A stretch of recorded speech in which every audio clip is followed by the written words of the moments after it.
تیمم کے مسائل بیان کرنے کے بعد تکبیر تحریمہ سے لے کر قرات، رکوع، سجدہ سب کچھ بیان کرتے ہوئے، احادیث بیان کرتے ہوئے پیارے پیغمبر کی جب سلام کے مسائل پر پہنچے ہیں نا، وہاں پر امام مسلم رحمۃ اللہ علیہ یہ حدیث لائے سلام کا مسئلہ بیان کرنے کے لیے۔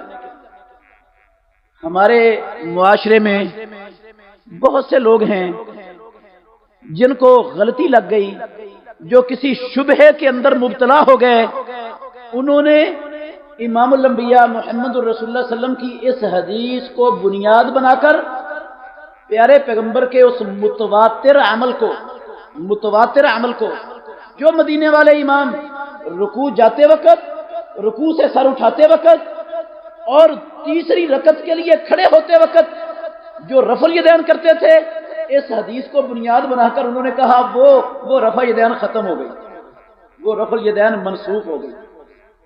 میرے بھائیوں، یہ حدیث کے ساتھ انصاف نہیں ہے، یہ محمد الرسول اللہ صلی اللہ علیہ وآلہ وسلم کی حدیث کو ماننا نہیں ہے، یہ پیارے پیغمبر کی حدیث کا انکار کرنا ہے۔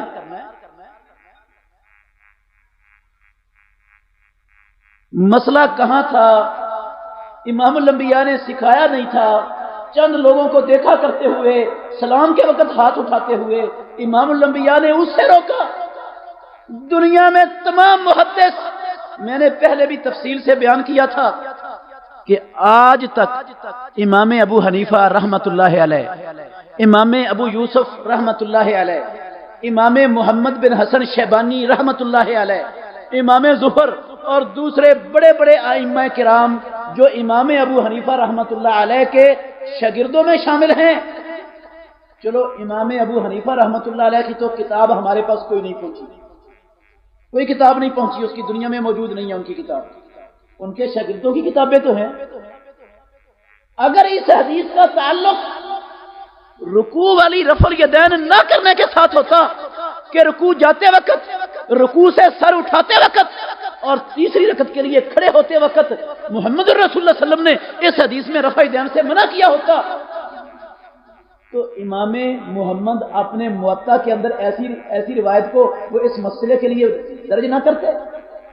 امام ابو یوسف رحمۃ اللہ علیہ اس حدیث کو بنیاد بنا کر یہ مسئلہ کھڑا نہ کرتے؟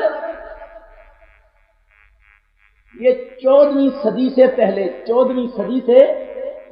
دنیا کے فقہاء محدثین، یہ ہدایہ کے مؤلف، شرح وقایہ کے مؤلف، کنز الدقائق کے مؤلف، قدوری کے مؤلف، کسی بھی یہ فقہ کی مسلمہ کتابوں کے مؤلف نے اس حدیث کو بنیاد بنا کر رکوع والی متواتر رفع الیدین کو منسوخ قرار نہیں دیا۔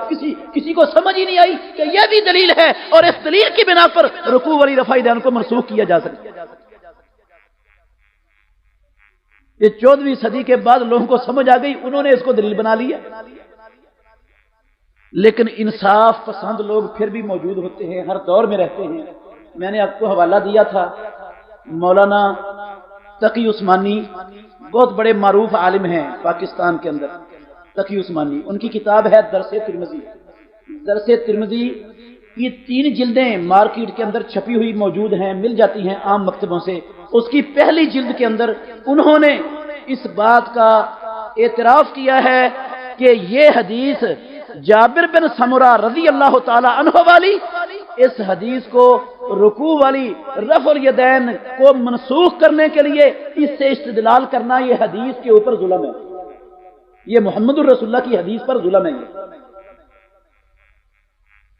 اس کا تعلق ہی نہیں اس رفع الیدین کے ساتھ، یہ نبی صلی اللہ علیہ وسلم نے کیا ہی نہیں تھا۔ وہ امام الانبیاء آخری وقت تک کرتے رہے، زندگی میں ایک نماز کی ایک رکعت بھی ثابت نہیں ہے کہ پیارے پیغمبر نے وہ رکوع جاتے ہوئے، رکوع سے اٹھتے ہوئے رفع الیدین کے بغیر ادا کی۔ تو یہ مسئلہ تو ویسے آ گیا بیچ میں۔ تو میں بیان کر رہا تھا کہ امام الانبیاء محمد الرسول اللہ صلی اللہ علیہ وسلم نے کچھ لوگوں کو دیکھا سلام کے موقع پر کہ وہ اپنا ہاتھ دائیں طرف سلام کہتے ہوئے دائیں طرف ہاتھ بڑھاتے ہیں اور بائیں طرف سلام کہتے ہوئے بائیں طرف ہاتھ بڑھاتے ہیں۔ تو امام الانبیاء نے ان کو روک دیا، منع فرما دیا اور کہا کہ صرف چہرہ دائیں طرف اور چہرہ بائیں طرف پھیرنا ہے اور تمہارے ہاتھ تمہاری رانوں پر ہی پڑے رہیں، ہاتھوں کو ادھر سے نہیں اٹھانا۔ اللہ اکبر۔ یہ محمد الرسول اللہ صلی اللہ علیہ وآلہ وسلم نے صحابہ کرام کے بعد لوگوں کو جنہوں نے اپنے اجتہاد سے یہ عمل شروع کر لیا تھا، امام الانبیاء نے ان کی اصلاح فرما دی، ان کے عمل کو درست کر دیا، ان کو اس عمل سے روک دیا۔ تو صحابہ کرام رضوان اللہ علیہم اجمعین، اس کے بعد روایت کے اندر لفظ ہیں سب لوگ اس عمل سے رک گئے۔ پھر ان کے سلام پھیرتے وقت ان کے ہاتھ ان کی رانوں پر ہوتے تھے، اپنا ہاتھ سلام دائیں طرف پھیرتے ہوئے دائیں طرف نہیں بڑھاتے تھے، اور بائیں طرف سلام پھیرتے ہوئے اپنا ہاتھ بائیں طرف نہیں بڑھاتے تھے۔ صحابہ نے امام الانبیاء کا فرمان سن کر اپنے آپ کو اس عمل سے روک لیا اور اس چیز کو اختیار کیا جو محمد الرسول اللہ صلی اللہ علیہ وآلہ وسلم کرتے تھے۔ اور پھر سلام کے حوالے سے ایک بڑا اہم مسئلہ وہ بھی یاد رکھنے والا ہے۔ یہ سلام جو ہے نا، سلام یہ نماز کا رکن ہے۔ سلام کیا ہے؟ نماز کا رکن ہے، رکن۔ جس طرح رکوع رکن ہے نماز کا، جس طرح سجدہ رکن ہے نماز کا، جس طرح سورۃ الفاتحہ نماز کا رکن ہے، اسی طرح سلام پھیرنا بھی نماز کا رکن ہے۔ رکوع رہ جائے یا سجدہ کوئی چھوڑ دے یا رہ جائے کسی کا سجدہ تو رکعت نہیں ہوتی، فاتحہ رہ جائے تو رکعت نہیں ہوتی، کیونکہ یہ رکن ہے۔ رکن رہنے سے وہ نماز ختم ہو جاتی ہے، ہوتی نہیں رکعت۔ ایسے ہی سلام کسی کا رہ جائے نا، سلام رہ جائے، سلام نہ پھیرے تو اس کی نماز باطل ہو جاتی ہے، نماز ہوتی نہیں اس کی۔ دلیل اس کی کیا ہے کہ یہ نماز کا رکن ہے، فرض اور واجب اور ضروری ہے سلام پھیرنا نماز میں۔ امام الانبیاء محمد الرسول اللہ صلی اللہ علیہ وآلہ وسلم نے فرمایا، یہ الفاظ جو میں سنا رہا ہوں سنن دارمی میں صحیح سند سے موجود ہیں، ویسے یہ حدیث ترمذی میں بھی ہے، ابو داود کے اندر بھی ہے، دوسری کتابوں کے اندر بھی موجود ہے۔ امام الانبیاء محمد الرسول اللہ صلی اللہ علیہ وسلم نے فرمایا، مفتاح الصلاۃ الطہور، نماز کی چابی، نماز کی کنجی، الطہور، وہ بندے کا باوضو ہونا ہے۔ اگر باوضو ہوگا تو اس کے پاس نماز کی کنجی ہے، نماز کھل جائے گی، نماز پڑھنے کا اہل ہو جائے گا۔ اگر بے وضو ہے، اس کا وضو نہیں ہے، تو اس کی نماز، اس کے پاس نماز کی چابی ہے ہی نہیں، وہ نماز کھلے گی نہیں اس کے لیے، اس نماز کی کوئی حیثیت ہی نہیں ہوگی اس کے لیے۔ یہ رسول اللہ صلی اللہ علیہ وسلم نے اپنے قول سے بھی اس کو وضاحت سے بیان کر دیا۔ آپ نے فرمایا، لا تقبل صلاۃ احدکم اذا احدث حتی یتوضا، دنیا میں بسنے والے محمدیوں یاد رکھنا، لا تقبل صلاتکم اذا احدث، تم میں سے جب بھی کوئی شخص بے وضو ہو جائے، بے وضو ہونے کی حالت میں نماز پڑھے تو اس کی نماز قبول کی ہی نہیں جاتی، قبول ہوتی نہیں نماز اس کی، حتی یتوضا، اس وقت تک اس کی نماز قبول نہیں ہوگی جب تک وہ وضو کر کے نہیں آئے گا اور وہ نماز نہیں پڑھے گا۔ تو مفتاح الصلاۃ الطہور وتحریمها التکبیر، اور جب اللہ اکبر کہہ کر بندہ نماز کے اندر داخل ہوتا ہے، تحریمها، اس سے باقی سارے جائز کام بندے پر، نمازی پر کیا ہو جاتے ہیں؟ حرام۔ گفتگو کرنا حرام، کھانا پینا حرام، ادھر ادھر دیکھنا حرام، چلنا پھرنا ساری حلال چیزیں ہیں نا، یہ حلال چیزیں بھی کیا ہو گئی؟ حرام ہو گئی۔ کس چیز کے کہنے سے؟ اللہ اکبر کہہ دیا جب نماز میں داخل ہونے کے لیے تو یہ چیزیں حرام ہو گئیں۔ وَتَحْلِيلُهَا التَّسْلِيمُ، اور یہ چیزیں جو حرام ہوئی ہیں اللہ اکبر کہنے کی وجہ سے، یہ چیزیں حلال کب ہوں گی؟ کون سا عمل ان چیزوں کو، ان اعمال کو حلال کرے گا دوبارہ؟ التسلیم، وہ کیا ہوگا؟ سلام۔ امام الانبیاء نے فرمایا، سلام پھیرو گے تو یہ اعمال حلال ہو جائیں گے۔ جب تک سلام نہیں پھرتا، کوئی اور کام کرنے سے، کسی اور طریقے کو اختیار کرنے سے، جو طریقہ سلام پھیرنے کے علاوہ ہو، یہ حرام کام جو ہو گئے ہیں اللہ اکبر کہنے سے یہ حلال نہیں ہوتی۔ یہ حدیث ہے، الفاظ سنن دارمی کے ہیں اور ابو داؤد ترمذی کے اندر بھی یہ روایت صحیح سند سے موجود ہے۔ اس سے معلوم ہوتا ہے کہ صرف اور صرف نماز کے اندر جو کام اللہ کی طرف سے اس کے بندوں پر حرام ہو جاتے ہیں، ان کاموں کو نماز کے بعد حلال کرنے والی چیز صرف اور صرف سلام ہے، صرف سلام ہے، دوسری کوئی چیز نہیں ہے۔ اللہ اکبر۔ اور پیارے پیغمبر محمد الرسول اللہ صلی اللہ علیہ وسلم، خلفائے راشدین، آپ کے بعد آپ کے سارے صحابہ، اللہ کے فضل سے اللہ کے گھر میں کھڑا ہوں، ذمہ داری سے کہتا ہوں، پوری زندگی امام الانبیاء سے، آپ کے بعد خلفائے راشدین سے، پھر عشرہ مبشرہ سے، پھر پیارے پیغمبر کے 1.5 لاکھ صحابہ میں سے کسی ایک صحابی سے ثابت نہیں کہ انہوں نے اپنی نماز کو السلام علیکم کے علاوہ کسی اور عمل سے ختم کیا ہو زندگی میں کبھی ایک مرتبہ۔ لیکن ہمارے معاشرے کے اندر بعض کتابوں میں بعض لوگوں نے لکھا ہے امام ابو حنیفہ رحمۃ اللہ علیہ ان کی طرف منسوب کیا ہے، لیکن امام ابو حنیفہ رحمۃ اللہ علیہ اس سے انشاءاللہ بری ہیں، اس سے بری ہیں، انہوں نے یہ کوئی نہیں کہا، امام ابو حنیفہ نے نہیں کہا۔ یہ بات صرف میری نہیں ہے، اعلاء السنن ایک کئی جلدوں کی کتاب ہے، ظفر احمد الطحانوی وہ اس کتاب کے مؤلف ہیں، عربی زبان کے اندر کتاب ہے اعلاء السنن۔ انہوں نے اعلاء السنن کے اندر یہ بڑی وضاحت سے لکھا ہے کہ امام ابو حنیفہ رحمۃ اللہ علیہ کے نام پر یہ چیز لگائی گئی ہے، جبکہ امام ابو حنیفہ کے قول سے کسی چیز سے یہ بات ثابت، وہ بات کیا ہے؟ ہمارے معاشرے میں عام کتابوں کے اندر منیت المصلی قدوری سے لے کر تمام کتابوں کے اندر یہی لکھا ہوا ہے، یہی چلتا ہے کیا کہ جب بندہ تشہد التحیات پڑھ لے یا التحیات پڑھنے کی مقدار جتنا ٹائم التحیات پڑھنے کو لگتا ہے اتنی مقدار بیٹھا رہے چپ کر کے، وہ پڑھ لے یا اتنی دیر لگا لے جتنی دیر التحیات پڑھنے کو لگتی ہے، پڑھے بے شک کچھ بھی نہ، اور پھر کوئی ایسا کام کرے جو نماز کے منافی ہے تو اس کی نماز پوری ہو گئی، فقد تمت صلاتہ، اس کی نماز پوری ہو گئی۔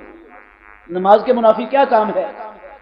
وہ اٹھ کر چل پڑے، التحیات کی پڑھنے میں جتنی دیر لگتی ہے نا اتنی دیر بیٹھا رہے، چپ کر کے بے شک بیٹھا رہے، التحیات نہ بھی پڑھے اور پھر اٹھ کر چل پڑے، یا وہ اسی طرح بیٹھا بٹھایا لوگوں سے باتیں کرنے لگ جائے یا کسی کو گالی گلوچ دے دے، یا اسی طرح بیٹھا ہوا وہ جان بوجھ کر بے وضو ہو جائے، جان بوجھ کر ارادتاً بے وضو ہو جائے، جان بوجھ کر۔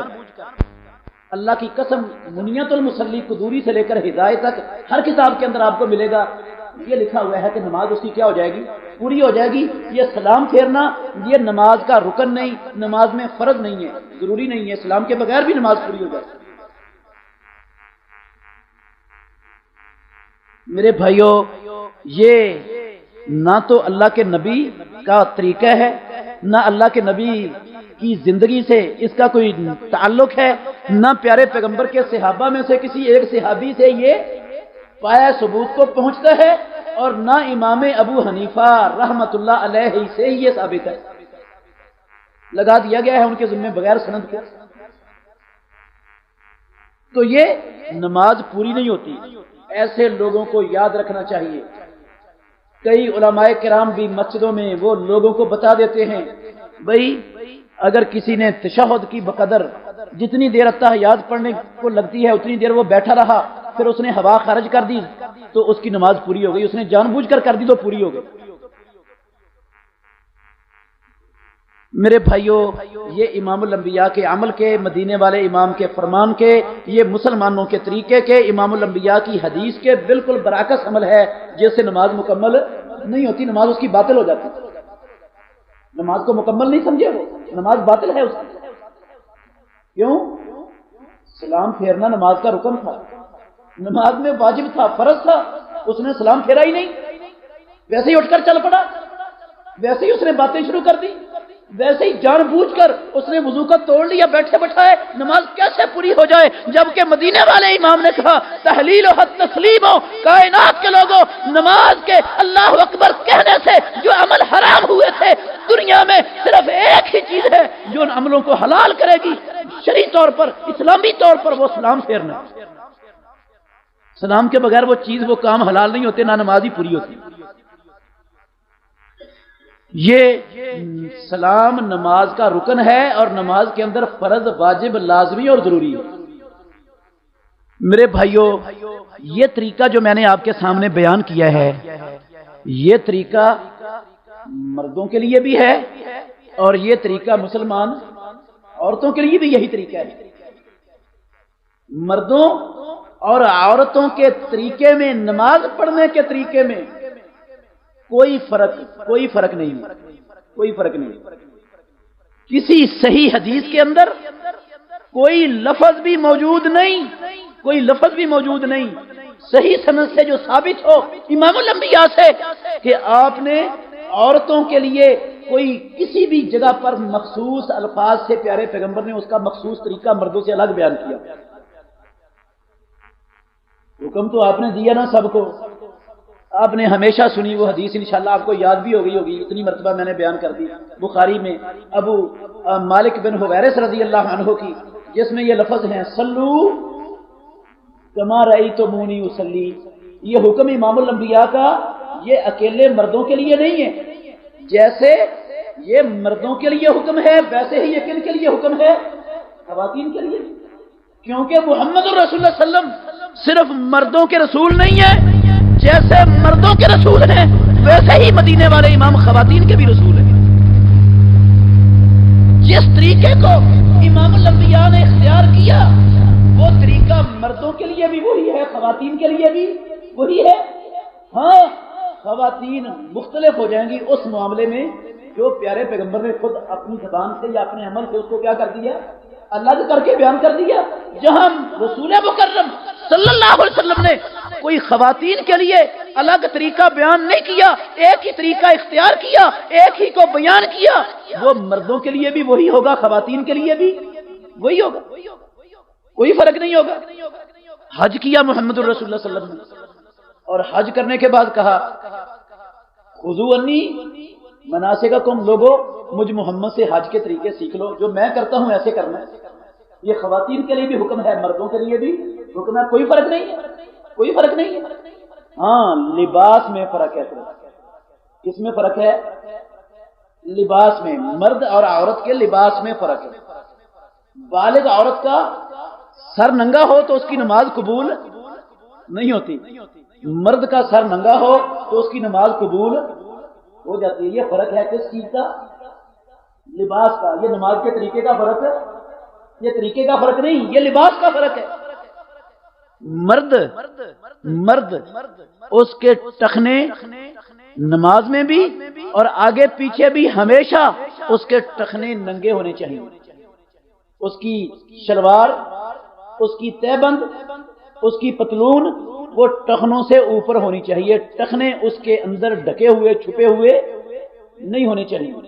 یہ نماز میں بھی یہی حکم ہے، نماز کے علاوہ بھی یہی حکم ہے محمد الرسول اللہ صلی اللہ علیہ وسلم کا۔ میں نے آپ کو ہمیشہ سنایا کہ پیارے پیغمبر نے کہا ثلاثتن، او لوگوں یاد رکھنا تین قسم کے لوگ، صحیح مسلم شریف کی حدیث ہے، صحیح مسلم شریف کی حدیث ہے میرے بھائیوں، ثلاثتن تین قسم کے لوگ، لا ينظر اللہ الیہم یوم القیامہ، اللہ قیامت کے دن ان تین قسم کے لوگوں کی طرف نظر رحمت سے دیکھیں گے ہی نہیں، ولا یکلمہم، اللہ ان سے کلام بھی نہیں کریں گے، اللہ ان سے بولیں گے بھی نہیں، نہ دیکھیں گے نہ ان سے کلام کریں گے، ولا یزکیہم، اللہ انہیں ان کے گناہوں سے پاک بھی نہیں کرے گا، وَلَهُمْ عَذَابٌ علیم، اور ان تین قسم کے لوگوں کے لیے دردناک عذاب ہوگا۔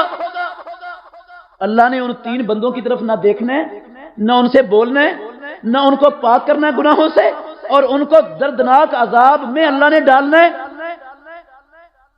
یہ لفظ جب امام الانبیاء نے کہے تو صحابہ کہنے لگے اللہ کے نبی من ہم فقد خابوا و خسروا، ایسے بد نصیب کون لوگ ہیں؟ وہ تو مارے گئے، وہ تو ناکام نامراد ہو گئے جن کے بارے میں وحی والی زبان سے یہ لفظ نکل رہے ہیں کہ وہ 3 قسم کے لوگ، نہیں دیکھنا اللہ نے ان کی طرف، نہیں بولنا ان سے، نہیں پاک کرنا ان کو ان کے گناہوں سے، اور دردناک عذاب میں ڈالنا ہے، وہ تو مارے گئے۔ کون لوگ ہیں وہ؟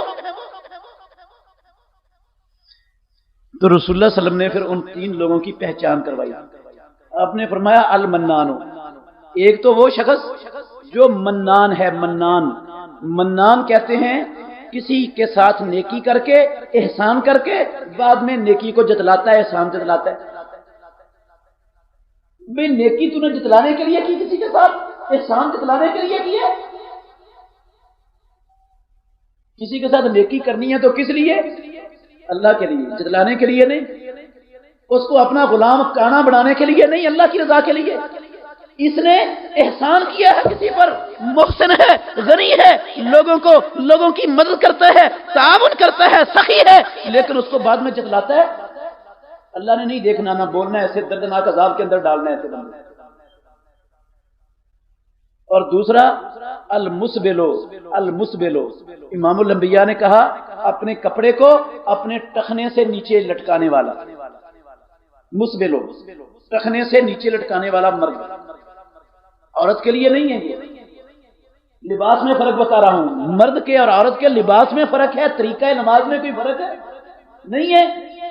جیسے مرد کا سجدہ ہے ویسے ہی عورت کا سجدہ ہے، جیسے مرد نے رکوع کرنا ہے ویسے ہی عورت نے رکوع کرنا ہے، جیسے مرد نے تشہد بیٹھنا ہے ویسے ہی عورت نے تشہد بیٹھنا ہے، جیسے یدین کرنا ہے ویسے عورت نے بھی کرنا ہے۔ تکبیر تحریمہ سے لے کر سلام تک 100% جو طریقہ نماز کا مردوں کا ہے وہی اسلام میں مسلمان عورتوں کا طریقہ ہے، ایک ہی طریقہ ہے، لباس میں صرف فرق ہے۔ دوسرا پیارے پیغمبر نے کہا وہ بندہ وہ ہوگا جو اپنے کپڑے کو اپنے ٹخنوں سے نیچے لٹکاتا ہے۔ اور تیسرا فرمایا المنفق سلعتہ بالحلف الکاذب، جھوٹی قسم اٹھا کے اپنا سودا بیچتا ہے، اپنا سامان فروخت کرتا ہے، چیز بیچتا ہے، جھوٹی قسم اٹھاتا ہے۔ تو یہ 3 قسم کے لوگ، مرد مسبل کپڑا لٹکانے والا، لیکن عورت کے لیے حکم ہے کہ وہ نماز میں اپنا سر بھی ڈھانپے گی، اپنے ہاتھ بھی ڈھانپے گی، اپنے پاؤں بھی نماز کے اندر کیا کرے گی؟ چھپائے گی، پاؤں بھی اس کے ڈھکے ہونے چاہیے، اور باہر بھی بازار کے اندر بھی نماز کے علاوہ بھی مسلمان عورت کے جسم کا کوئی حصہ وہ غیر محرم کے سامنے کھلا ظاہر ننگا نہیں ہونا چاہیے، کوئی حصہ جسم کا، پاؤں کی ایڑیاں بھی مسلمان عورت کی غیر محرم سے چھپی ہونی چاہیے۔ کتنا لمبا کپڑا ہونا چاہیے عورت کا؟ ایک حدیث میں ہے پیارے پیغمبر نے فرمایا ایک بلشت وہ کپڑا زیادہ لٹکائیں۔ ایک صحابیہ نے کہا اللہ کے نبی ایک بلشت وہ کپڑا مرد سے زیادہ رکھے گی، ٹھیک ہے ایڑیاں اس کی ڈھک جائیں گی، پاؤں چھپ جائیں گے ایک بلشت زیادہ ہونے سے، لیکن چلتے وقت جب اس کے پاؤں کھلیں گے کپڑا سکڑ کر اوپر جائے گا تو ایڑیاں تو اس کی ننگی ہو جائیں گی چلتے ہوئے، ایک بلشت تو چھوڑا۔ رسول مکرم صلی اللہ علیہ وسلم نے کہا فَذِرَاعٌ، یہ ادھر سے لے کر یہ کوہنی تک یہ 1 ذراع ہے۔ کہا اتنا کپڑا پھر وہ اپنا مسلمان خاتون مسلمان عورت وہ لمبا رکھے تاکہ چلتے ہوئے جب اس کی ٹانگیں کھلیں کپڑا سکڑ کر اوپر جائے تو تب بھی اس کے پاؤں کسی غیر محرم کے سامنے نہ کھلیں۔ اللہ اکبر۔ لیکن اللہ کے دشمنوں نے، عیسائیوں نے، یہودیوں نے، ہندوؤں نے، ان کے چینلوں نے ہمارے مسلمانوں کا حلیہ بگاڑ کے رکھ دیا، ان کے ایجنٹوں نے حلیہ بگاڑ۔ جیسا لباس اسلام نے مرد کو دیا وہ عورت کو پہنا دیا، جو عورت کو دیا وہ کس کو پہنا دیا؟ وہ مرد کو پہنا دیا۔ دیکھیں آپ مردوں کو ان کے کپڑے نیچے گھسٹ رہے ہوں گے، آدھی شلوار کے پہنچے وہ نیچے ہوں گے، پاؤں کے بھی نیچے، ایسے ہی پینٹ ہوگی۔ عورتوں کو دیکھو تو بے شمار عورتیں آپ کو بازار کے اندر نظر آئیں گی جن کی آدھی پنڈلیاں بھی آپ کو نظر آئیں گی۔ بالکل معاملہ یہ ٹی وی نے، وی سی آر نے، یہ یہودیوں صلیبیوں نے، ان شیطان کے ایجنٹوں نے معاملہ بالکل ہمارے معاشرے کا الٹ کر کے رکھ دیا۔ ہم اللہ کے نبی کے فرامین کو بھول گئے، امہات المومنین صحابیات رسول کے کلچر کو، ان کے طرز عمل کو امت مسلمہ نے چھوڑ دیا۔ دنیا کی ان بے حیائی کی علمبردار عورتیں، یہ دنیا میں صلیبی عورتیں، یہ غیرت سے عاری اور محروم عورتیں، ان کا لباس، ان کا کلچر، ان کا ہیئر سٹائل ماشاءاللہ ہماری مسلمان خواتین نے اختیار کر لیا۔ اب دیکھیں نا کتنا بڑا قبیح عمل ہے، کتنا بڑا قبیح عمل ہے۔ لعنت فرمائی ہے مدینے والے امام نے صلی اللہ علیہ وسلم۔ صحیح بخاری شریف کی حدیث ہے، صحیح بخاری کی حدیث ہے، لعنت فرمائی ہے ایسی عورتوں پر جو اپنے بالوں کے ساتھ مصنوعی بال لگاتی ہیں، جو اپنے ہاتھ پہ سوئی کے ساتھ سوراخ کر کے سرما یا نیل بھر کے پھول بوٹے یا نام لکھواتی ہیں، اور جو اپنے چہرے کے کسی بھی حصے سے بال اکھاڑتی ہیں، پورے چہرے کے، چاہے وہ ابروؤں کے درمیان سے ہو، چاہے ابروؤں کو بریک کرنا ہو، چاہے وہ رخساروں سے ہو، چاہے وہ تھوڑی سے ہو، چاہے وہ ماتھے سے ہو، چہرے کا جس کو چہرہ کہتے ہیں، یہ بالوں کے اگنے کی جگہ ادھر سے لے کر یہ کانوں کے آگے سے آگے والے حصے سے لے کر کانوں تک، یہ جو کان کے آگے ابری ہوئی جگہ ہے یہ چہرہ یہاں تک ہے، کان چہرے کے اندر نہیں ہے، کان سر کا حصہ ہے، ادھر نیچے تک، یہاں سے مسلمان کوئی اپنے بال نوچتا ہے، کھینچتا ہے تو محمد الرسول اللہ صلی اللہ علیہ وسلم نے کہا لعن اللہ لعن اللہ النامسات والمتنمسات۔ نامسا، نمس عربی زبان میں کہتے ہیں چہرے کے کسی بال کے اکھاڑنے کو، چہرے کا بال اکھاڑنا، جو چہرے کا بال اکھاڑتی ہے وہ مرد اکھاڑتا ہے یا عورتیں؟ کیونکہ عورتیں یہ عمل زیادہ کرتی ہیں اس لیے لفظ عورتوں والا استعمال ہو، ورنہ حکم مردوں کا بھی یہی ہے، حکم مردوں کا بھی یہی ہے۔ اللہ رب العالمین کی لعنت ہے اکھاڑنے والوں پر بھی اور اکھڑوانے والوں پر بھی۔ وہ کافروں کے کلچر سے متاثر وہ خبریں پیش کرنے والی جو آتی ہیں نا وہ عورتیں، وہ جیسا ان کا سٹائل ہوتا ہے نا ماشاءاللہ ہر گھر کے اندر مسلمان عورتیں اپنا ویسے سٹائل بنانا شروع کر دیتی، نہیں پتا کہ اللہ کے نبی کا فرمان کیا ہے، مدینے والے امام کا حکم کیا ہے، اللہ کے نبی کی ازواج مطہرات وہ ہمارے لیے نمونہ ہے، ان کا کردار عمل کیا تھا، ہمیں کیسا ہونا چاہیے اس کا نہیں پتا۔ جیسے باقی معاملات میں ہم نے اللہ کے نبی کی سیرت کو فراموش کر دیا، پیارے پیغمبر کے طریقے سے لوگ ہٹ گئے، ویسے ہی نماز میں بھی اللہ کے نبی کے طریقے کو فراموش کیا ہوا۔ تو میں بیان یہ کر رہا تھا کہ مسلمان مرد اور عورت کے نماز کے طریقے میں کوئی فرق نہیں۔ امام بخاری رحمت اللہ علیہ وہ اپنی کتاب التاریخ الکبیر کے اندر صحیح سند سے ام الدرداء رضی اللہ عنہا، یہ صحابیاں ہیں امام الانبیاء کی ام درداء ابو درداء رضی اللہ عنہا کی زوجہ محترمہ، ان کی روایت لائے ہیں امام بخاری التاریخ الکبیر کے اندر صحیح سند کے ساتھ کہ وہ نماز پڑھا کرتی تھی ام درداء، اور اسی طرح رکوع کرتی تھی جیسے مرد کرتے تھے، ایسے ہی سجدہ کرتی تھی جیسے مرد کرتے تھے، ایسے ہی وہ تشہد کے اندر بیٹھتی تھی جیسے مرد بیٹھتے تھے۔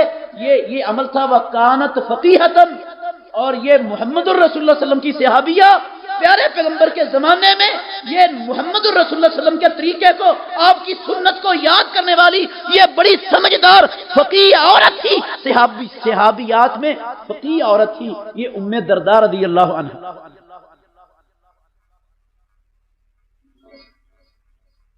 انہوں نے کیوں، جس طرح ہمیں سکھایا جاتا ہے، ہمیں پڑھایا جاتا ہے، بھئی دلیل کیا دی جاتی ہے؟ کہتے ہیں عورت جو ہے نا، عورت کا منع ہوتا ہے پردہ، اور عورت جتنی زیادہ چھپی ہوئی ہو اتنی زیادہ بہتر ہے۔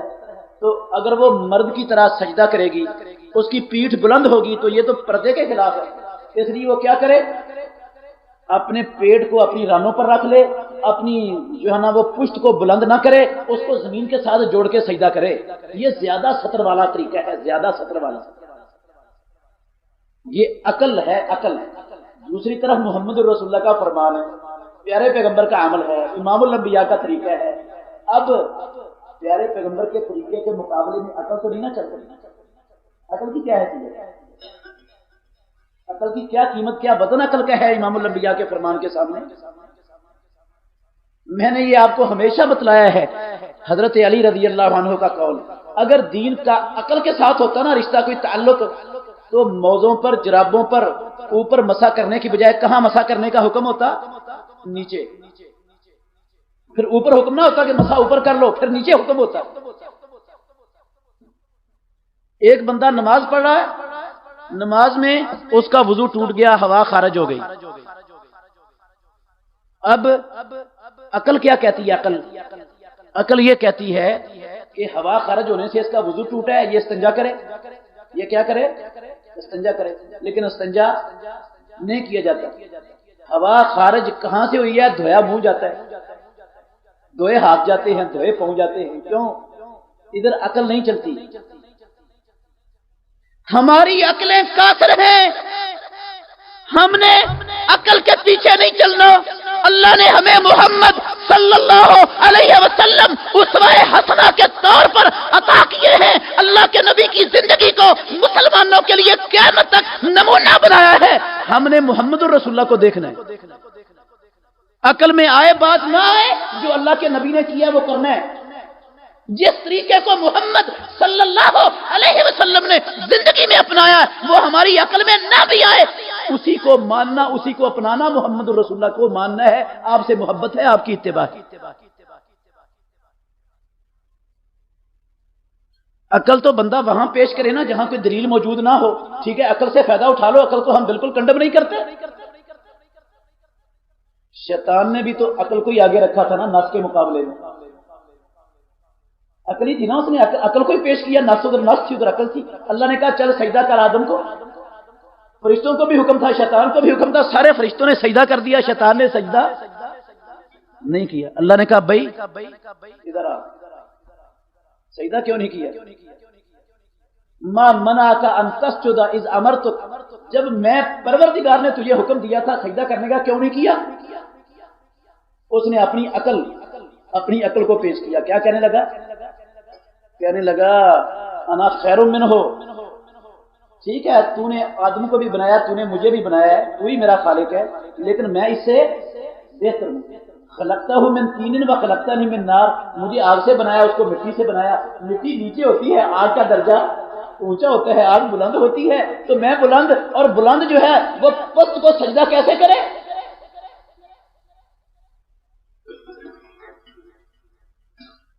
ایک طرف اللہ کا حکم تھا، دوسری طرف اس کی عقل کا ڈکونسلا تھا۔ اس نے اللہ کے حکم کو پامال کیا، اپنی عقل کے پیچھے چلا، نتیجہ کیا نکلا؟ اللہ نے قیامت تک کے لیے ساری کائنات کی لعنتیں اس کے اوپر مسلط کر دی، قیامت تک کے لیے ملعون بنا دیا اس کو۔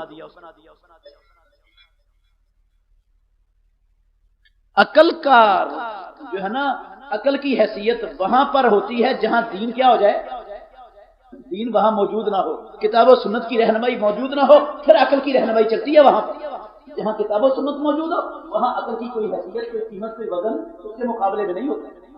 اس لیے عقل کو نہیں دیکھنا، محمد رسول اللہ صلی اللہ علیہ وسلم کو دیکھنا ہے، پیارے پیغمبر کے طریقے میں، امام الانبیاء کی سنت میں، مدینے والے امام کی صحیح احادیث کے اندر کوئی ایک حدیث مجھے کوئی مولوی صاحب ایک حدیث پیش کر دے، صحیح ہو سند اس کی، آپ سب کو گواہ بناتا ہوں اللہ کے فضل سے۔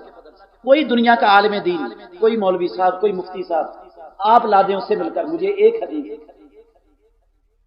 جس کے اندر صحیح سند سے حدیث ہو، اور پیارے پیغمبر نے عورت کو مرد سے الگ نماز کا طریقہ بتلایا ہو۔ انشاءاللہ ساری زندگی اس عالم دین کی عزت بھی کروں گا، احترام بھی کروں گا، اس کو اپنا استاد بھی مانوں گا، انشاءاللہ اس کا شکریہ ادا کروں گا، اس کے لیے دعائیں بھی کروں گا، اس کے پاؤں بھی دھو کر پیوں گا۔ ایک روایت چاہیے، صرف ایک روایت، ایک سند دنیا میں صحیح کوئی پیش کر دے، ہے ہی نہیں دنیا میں، پیش کر ہی نہیں سکتا، دعوے سے کہہ رہا ہوں، ہے ہی نہیں دنیا میں۔ جب ہے ہی نہیں تو پھر عقل سے کیسے؟ اور نماز کا، عورت کی نماز کا طریقہ الگ بنا دیا، مرد کا الگ بنا دیا، محمد رسول اللہ صلی اللہ علیہ وسلم کی سنت پہ تو اشارہ بھی نہیں اس کا۔ کیا مانا امام الانبیاء کے طریقے کو ہم مسلمانوں نے اپنی طرف سے بانٹ دیا، تقسیم کر دیا؟ تو میرے بھائیوں، نماز کے بعد پیارے پیغمبر کے اذکار کیا تھے؟ نماز کے 2-4 انتہائی اہم مسائل، سفر میں نماز، نمازوں کو جمع کرنا، اس کی اسلام میں کیا حیثیت ہے، کیا حقیقت ہے، کب جمع ہوتی ہے، یہ 2-3 بڑے بڑے مسئلے انشاءاللہ وہ 1-2 جمعوں میں بیان کریں گے. پھر ہم اس کے بعد نیا سلسلہ انشاءاللہ شروع کریں گے. اللہ سے دعا ہے کہ اللہ ہم کو سمجھنے اور عمل کرنے کی توفیق عطا فرمائے. وآخر دعوانا ان الحمدللہ رب العالمین.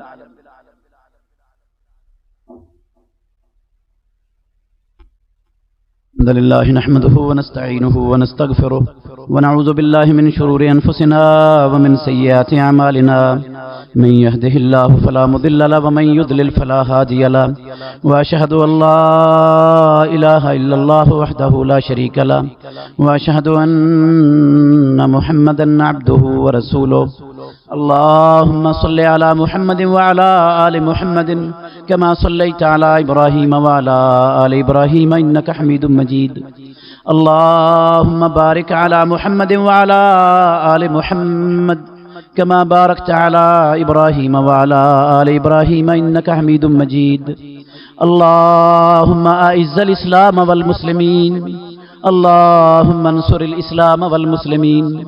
اللهم انصر من نصر دين محمد صلى الله عليه وسلم واجعلنا منهم، واخذل من خذل دين محمد صلى الله عليه وسلم ولا تجعلنا منهم. اللهم قاتل الكفرة الذين يصدون عن سبيلك ويكذبون رسلك ويقاتلون أولياءك. اللهم عليك بأعداء الإسلام والمسلمين. اللهم عليك بجميع أعداء الجهاد والمجاهدين. اللهم من أرادنا وأراد بالجهاد والمجاهدين سوءا فأشغله بنفسه ورد كيده في نحره واجعل تدبيره تدميرا عليه يا رب العالمين يا قوي يا عزيز إنك على كل شيء قدير. اللهم انصر عبادك المجاهدين الذين يجاهدون في سبيلك في كل مكان. اللهم انصر المجاهدين نصرا مؤزرا. اللهم انصرهم نصرا عزيزا. اللهم افتح لهم فتحا قريبا. اللهم ثبت أقدامهم وسدد رميهم. اللهم انزل السكينة في قلوبهم وانصرهم على القوم الكافرين. اللهم احفظ المجاهدين من بين أيديهم ومن خلفهم وعن أيمانهم وعن شمائلهم ومن فوقهم ومن تحت أرجلهم. اللهم احفظهم بما تحفظ به عبادك الصالحين. ربنا لا تجعلنا فتنة للقوم الظالمين ونجنا برحمتك من القوم الكافرين. اللهم استر عوراتنا وآمن روعتنا وتقبل توباتنا واغفر حوباتنا وعد علينا بخير يا أكرم المكرمين. سبحان ربك رب العزة عما يصفون وسلام على المرسلين والحمد لله رب العالمين. وعلیکم ورحمۃ اللہ. حدیث مبارکہ کے مطابق مسئلہ بتائیں. ایک آدمی ایک ہی میت کا جنازہ 2 دفعہ ادا کر سکتا ہے یا کہ 1 دفعہ؟ بھئی ایک ہی میت کا جنازہ 2 دفعہ چھوڑ کے 10 دفعہ بھی ایک بندہ ادا کر سکتا ہے. 10 دفعہ بھی ادا کر سکتا ہے. وہ جس نے 1 مرتبہ پڑھایا وہ 10 دفعہ بھی اس میت کا جنازہ پڑھا سکتا ہے، اور جنہوں نے 1 مرتبہ پڑھا ہے وہ 10 مرتبہ بھی اس میت کا جنازہ پڑھ سکتے ہیں. جنازے کا مطلب ہوتا ہے دعا کرنا. جنازے کا مطلب کیا ہوتا ہے؟ سفارش کرنا، دعا کرنا میت کے لیے. تو آپ جتنی مرتبہ مرضی اس کے لیے کیا کر دیں، سفارش کر دیں. اسلام نے اس سے منع نہیں کیا، بلکہ صحیح سند سے حدیث ثابت ہے. رسول مکرم صلی اللہ علیہ وسلم نے بعض شہدائے احد کا جنازہ پڑھا، جن میں امیر حمزہ سید الشہداء بھی تھے. سید الشہداء امیر حمزہ کا جنازہ امام الانبیاء نے 9 مرتبہ پڑھایا. 9 مرتبہ. کتنی مرتبہ پڑھایا؟ 9 مرتبہ امیر حمزہ کا جنازہ پڑھایا رسول اللہ صلی اللہ علیہ وسلم. کمرہ میں ٹی وی موجود ہو تو نماز ادا کی جا سکتی ہے کہ نہیں؟ بھئی نماز تو ادا کی جا سکتی ہے، لیکن ٹی وی جو ہے نا اس کو دفع کرنا چاہیے. اس کو گھر سے نکال دینا چاہیے. جس گھر میں وہ ہوگا اس گھر سے خیر کی توقع نہیں رکھی جا سکتی، اس کی نوجوان نسل یقیناً برباد ہو جائے گی، اس گھر کی نوجوان نسل یقیناً برباد ہو جائے گی۔ اس لیے اس دشمن سے اپنے گھروں کو پاک کرنے کی ضرورت ہے، بچانا چاہیے۔ یہ کیا جمعرات کو عصر کے بعد ناخن کاٹنا ایک مخصوص طریقہ سے قرض اتارنے کے لیے سنت عمل ہے؟ بھئی یہ ناخن کاٹنے کا قرض کے اترنے کے ساتھ کوئی تعلق نہیں، قرض اتارنے کے ساتھ اس عمل کا کوئی تعلق نہیں ہے، اور نہ جمعرات کو مخصوص وقت میں قرض اتارنے سے کوئی قرض اترنے کی آیت آئی ہے، نہ کوئی پیارے پیغمبر کا فرمان ہی دنیا میں موجود ہے، اور نہ ہی صحابہ کا عمل ایسا دنیا میں موجود ہے۔ یہ کسی نے اپنے دماغ سے چیز بنا لی ہے، اس کا اسلام سے کوئی واسطہ، کوئی لنک، کوئی تعلق نہیں کسی قسم کا۔ اور ناخن کاٹنا یا بال کاٹنا وہ پورے سال میں 24 گھنٹوں میں کوئی ایک منٹ بھی ان کی ممانعت کا نہیں ہے، ہر وقت کاٹے جا سکتے ہیں، ہر وقت گھر میں جھاڑو دیا جا سکتا ہے۔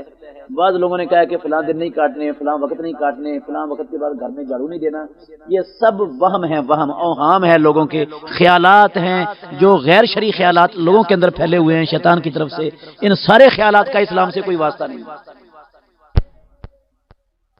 کیا وضو کے بعد فوراً بعد خشک کرنے کے لیے تولیہ استعمال کرنا درست ہے؟ جی ہاں بھائی، درست ہے، تولیہ استعمال کیا جا سکتا ہے وضو کے اعضاء کو خشک کرنے کے لیے۔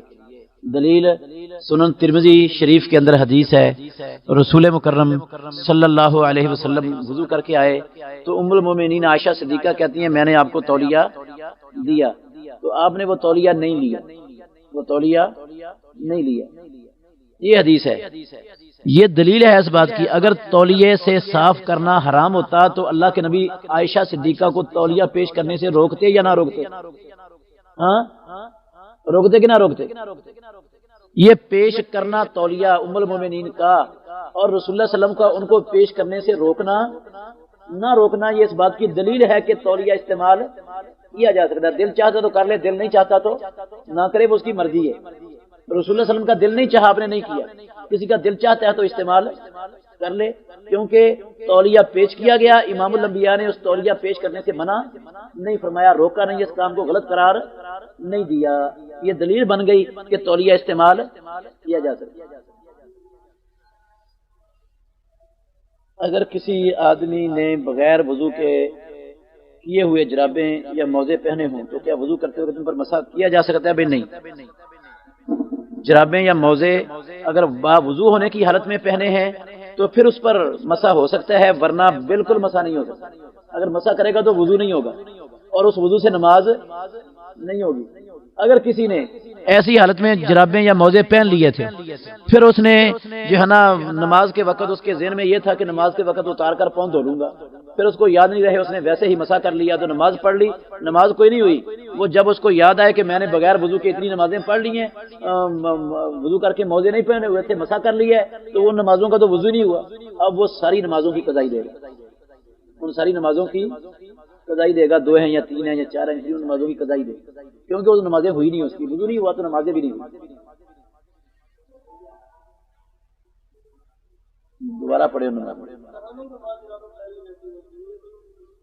نہانے سے پہلے اگر اس نے وضو کیا تھا اور نہانے کے دوران شرمگاہ کو ہاتھ نہیں لگا تو اس کا وضو قائم ہے، جرابیں پہن لے ٹھیک ہے، لیکن اگر اس کا وضو ہی نہیں تھا، نہانے سے پہلے ہی وضو نہیں کیا، نہانے کے بعد بھی وضو نہیں کیا، تو نہانے کے بعد جرابیں پہن لی ہیں تو وہ جرابیں سفید نہیں کریں گے، وضو با وضو ہونا ضروری ہے۔ ہاں جی، وضو کے دوران پاؤں دھوتے ہوئے دایاں ہاتھ استعمال کر سکتے ہیں؟ بھائی دایاں ہاتھ بھی کر سکتے ہیں، بایاں بھی کر سکتے ہیں، کوئی حرج نہیں ہے، لیکن انگلیاں جو پاؤں کی انگلیاں ہیں نا، رسول اللہ صلی اللہ علیہ وسلم بائیں ہاتھ کی چھوٹی انگلی سے ان کے درمیان خلال کرتے۔ وطروں کے بعد 2 رکعت پڑھنا کیسا ہے؟ بھئی جائز ہے، جائز ہے، بہتر نہیں ہے۔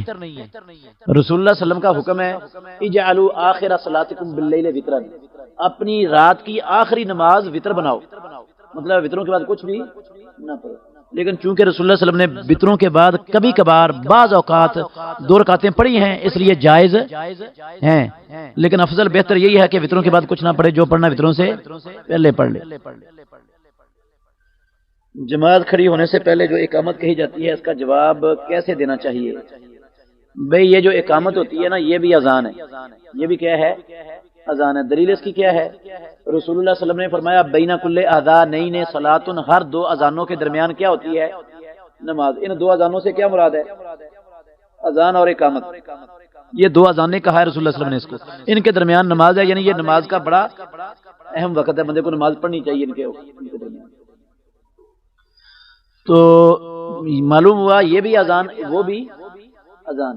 اور دوسری حدیث ہے، رسول اللہ صلی اللہ علیہ وسلم نے فرمایا اذا سمعتم المؤذن فقولوا مثل ما یقول، جب تم مؤذن کو سنو تو جو مؤذن کہہ رہا ہے وہی تم کہو۔ اب یہ مؤذن ہے یا نہیں جو اقامت کہہ رہا ہے؟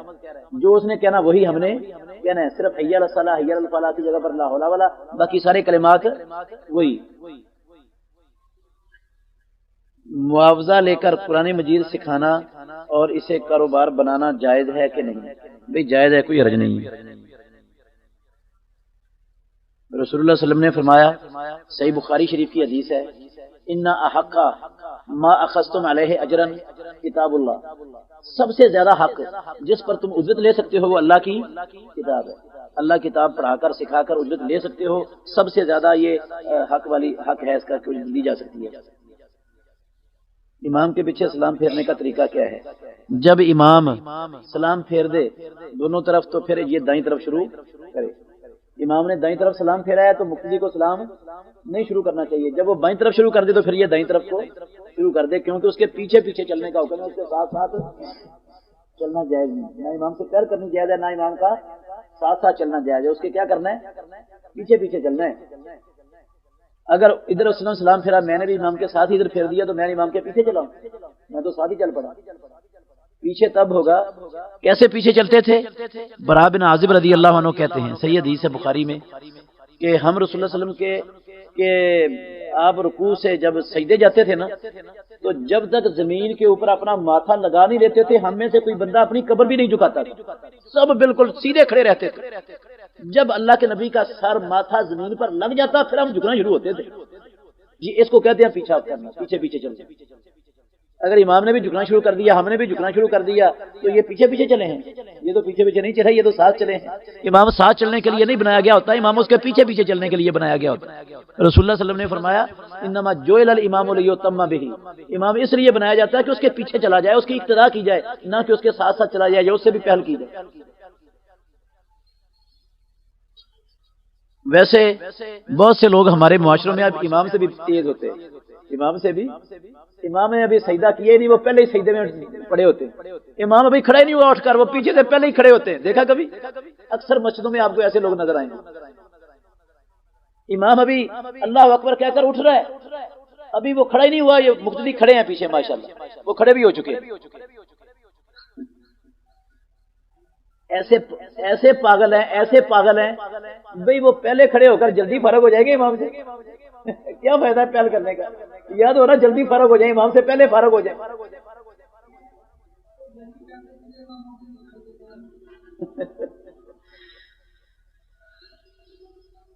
سلام کے بعد کیا مقتدی بھی استغفر اللہ بلند آواز سے پڑھے گا؟ جی ہاں بھی بلند آواز سے پڑھے گا، یہ اگلے جمعے انشاءاللہ بتائیں گے یہ مسئلہ۔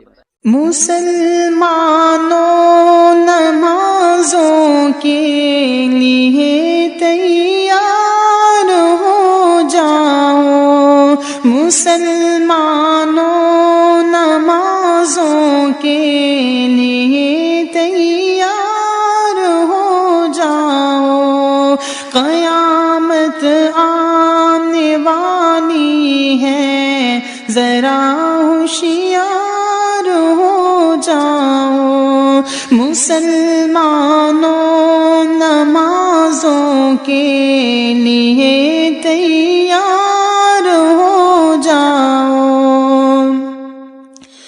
عزیزوں نفسی نفسی سب پکاریں گے وہاں اس دم، عزیزوں نفسی نفسی پکاریں گے وہاں اس دم ستارے ٹوٹ جائیں گے، زمین کو زلزلہ ہوگا، ستارے ٹوٹ جائیں گے، زمین کو زلزلہ ہوگا۔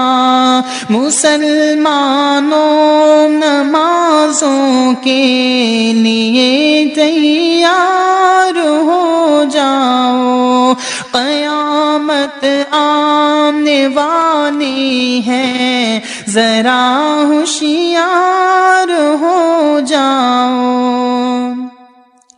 خدا کے حکم سے جس دم فرشتہ سور پھونکے گا، خدا کے حکم سے جس دم فرشتہ سور پھونکے گا، نکل کر قبر سے اس وقت ہر بندہ کھڑا ہوگا، نکل کر قبر سے اس وقت ہر بندہ کھڑا ہوگا۔ مسلمانوں نمازوں کے لیے تیار ہو جاؤ، قیامت آنے والی ہے، ذرا ہوشیار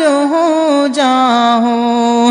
جو اب دیگر ہے مسلم، ذرا کچھ فکر کر اس کی، جو اب دیگر ہے مسلم، ذرا کچھ فکر کر اس کی، اندھیری کوٹھری ہوگی، سرہانہ اینٹ کا ہوگا، اندھیری کوٹھری ہوگی، سرہانہ اینٹ کا ہوگا۔ مسلمانوں نمازوں کے لیے تیار ہو جاؤ، قیامت آنے والی ہے، ذرا ہوشیار ہو جاؤ۔ مسلمانوں نمازوں کے لیے تیار ہو جاؤ، قیامت آنے والی ہے، ذرا ہوشیار ہو جاؤ، قیامت آنے والی ہے، ذرا ہوشیار ہو جاؤ۔ دار الاندلس